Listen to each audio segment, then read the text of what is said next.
Bonjour à tous. Quand on parle de devenir plus fort, on pense immédiatement aux muscles, n'est-ce pas? Mais si le vrai secret de la puissance se cachait ailleurs?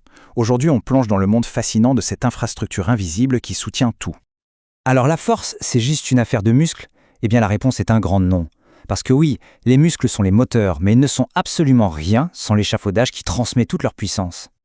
Voilà le programme. On va commencer par découvrir ce fameux héros méconnu. Ensuite, on verra comment il devient plus costaud, ce qu'il faut faire pour l'aider à grandir et ce qu'il faut éviter. Et on terminera avec un plan d'action pour une résilience à toute épreuve.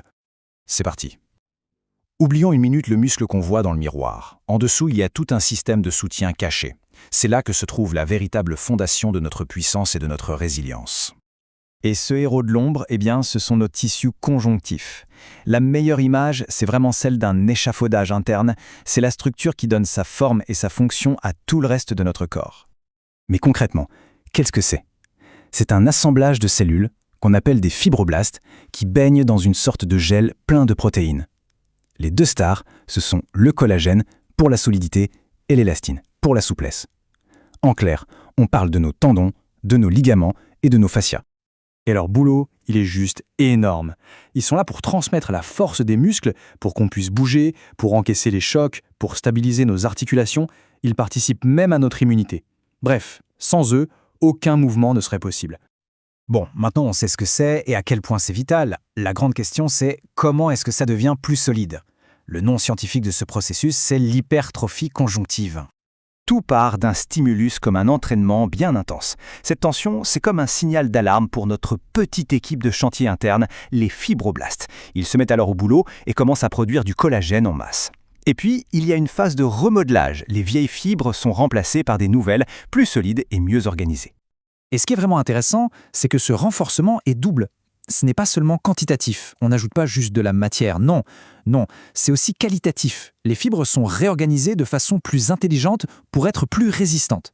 Le tissu devient à la fois plus dense et mieux structuré. Comprendre le comment, c'est bien. Maintenant, passons à l'action. Comment peut-on, très concrètement, activer et encourager ce processus de renforcement?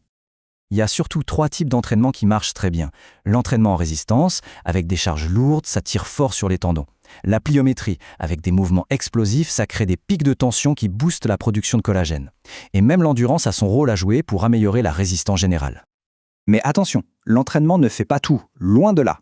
La nutrition, c'est capital. Sans les protéines, les briques et la vitamine C, le ciment, il n'y a pas de construction. L'hydratation est tout aussi essentielle pour l'élasticité. Et bien sûr le repos, parce que c'est pendant qu'on ne fait rien que la magie opère. Retenez bien ce chiffre, 72 heures. C'est le temps de récupération moyen nécessaire au tissu conjonctif pour se régénérer après un gros effort. C'est bien plus long que pour les muscles et c'est un détail qui change tout dans la planification de la récupération. Parce que oui, ce processus de renforcement, c'est un équilibre assez fragile. On peut l'accélérer, mais on peut aussi très facilement mettre un gros frein à main et tout bloquer. Ce tableau résume parfaitement cet équilibre. D'un côté, ce qui aide, une charge bien dosée, une bonne alimentation, une bonne hydratation et du repos.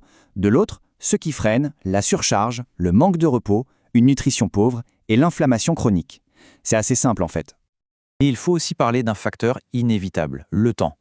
Avec les années, le corps produit naturellement moins de collagène. C'est un processus normal. Ça ne veut pas dire qu'on ne peut plus se renforcer, mais ça signifie qu'il faut être encore plus attentif à ces tissus conjonctifs. Alors comment on met toutes ces pièces du puzzle ensemble? L'objectif, c'est de transformer ces informations en un véritable plan d'action. Une stratégie pour se bâtir un corps qui est non seulement fort, mais surtout résilient sur le long terme. Le message à retenir, c'est celui-là. La vraie force, ce n'est pas juste une histoire de gros muscles. C'est une synergie, un partenariat. C'est la puissance du moteur, le muscle, qui travaille main dans la main avec la solidité de son infrastructure, le tissu conjonctif. L'un ne peut pas atteindre son potentiel maximal sans l'autre.